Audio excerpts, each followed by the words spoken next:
Hi, Jimmy Carson speaking. Um, I'm late more than usual because I've tried to register it beforehand in order for subscribers to receive notifications. I am not sure whether I've succeeded, but for the first time I see that someone is listening to me. What can we do? What can we do? The answer depends on what we must do. By the way, recently, I've read Lord Acton's essay on freedom and antiquity and other essays. Acton is famous for his power tends to corrupt. And first time I've put an attention to his definition of freedom, which is not trivial from the modern point of view, because he says that freedom is we are free when man is free when he can do what his duty tells him without fear to be punished. Well, fear to be punished is quite nice. It's a part of freedom. Although, no, I cannot agree. It's the idea of habeas corpus. You can do what you want without fear. Why? What's the strange definition? I'm a free man, although I'm afraid of a lot of things. First of all, now I'm afraid of arrest. So the memento arrestum, memento non habeas corpus. This fear of arrest, I supported to some extent by my free will, instead of memento mori. Usually, ascetic exercise is to remember about your death, but to remember about the possibility of arrest, and even to make the arrest something which is inevitable.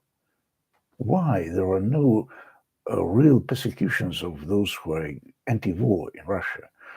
I cannot say that, well, 3 people are arrested, something like this, but there are no real arrests. So they don't let the law work. This is a legal war. They don't let the persecution to begin on the full scale. It's quite a limited scale, actually.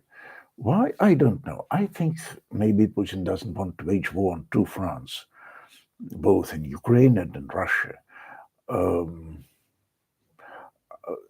I don't mean that Russians will make an upheaval if the repressions begin. No.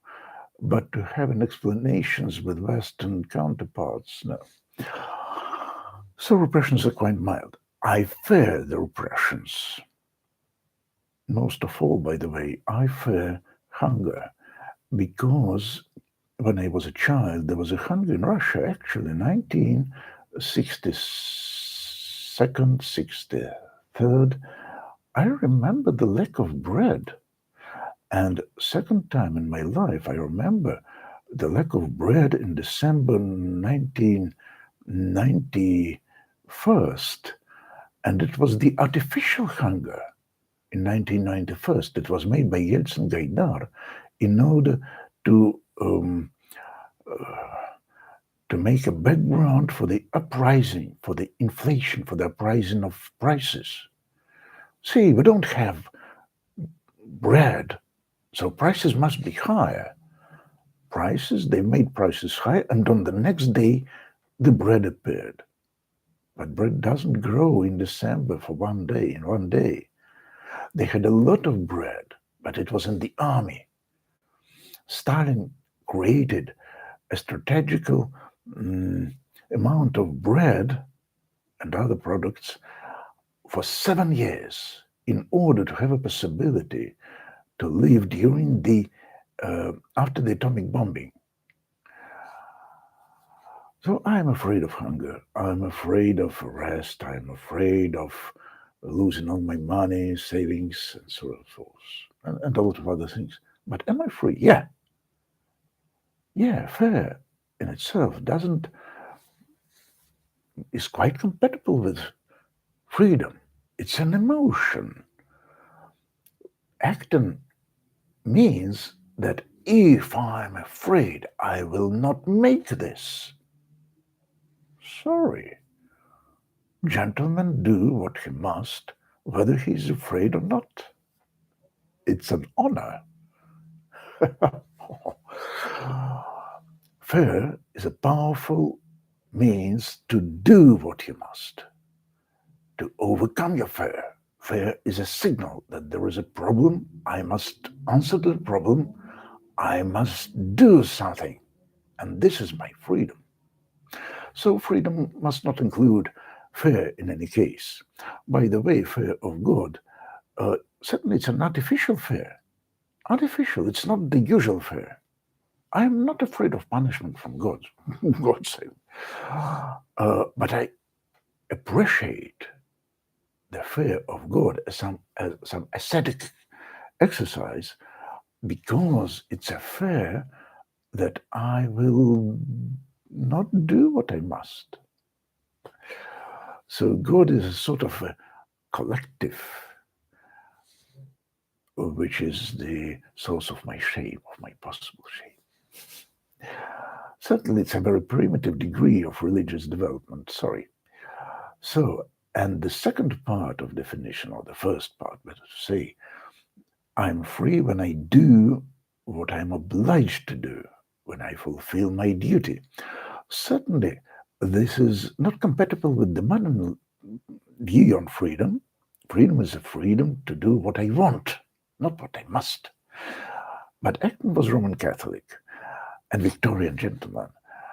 And this definition seems to me the echo of the Jesuit conception of the 17th century, the famous discussion of Jesuits with Blaise Pascal, when Jesuits said that man must do what his conscience tells him.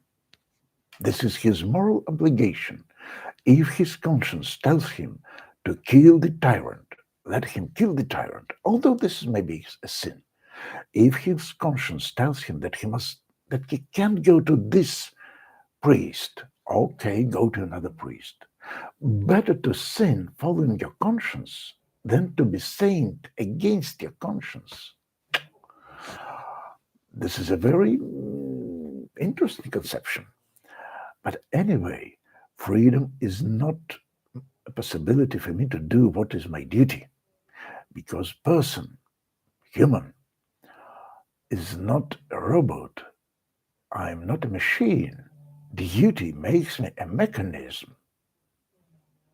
Freedom is an ability to love, to be human, to do what my personality wants to do.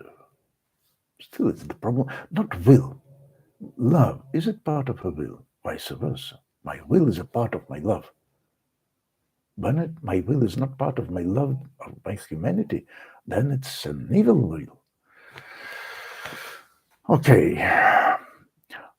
Oh, I shall change the title. Enough for today. I will continue tomorrow. Bye.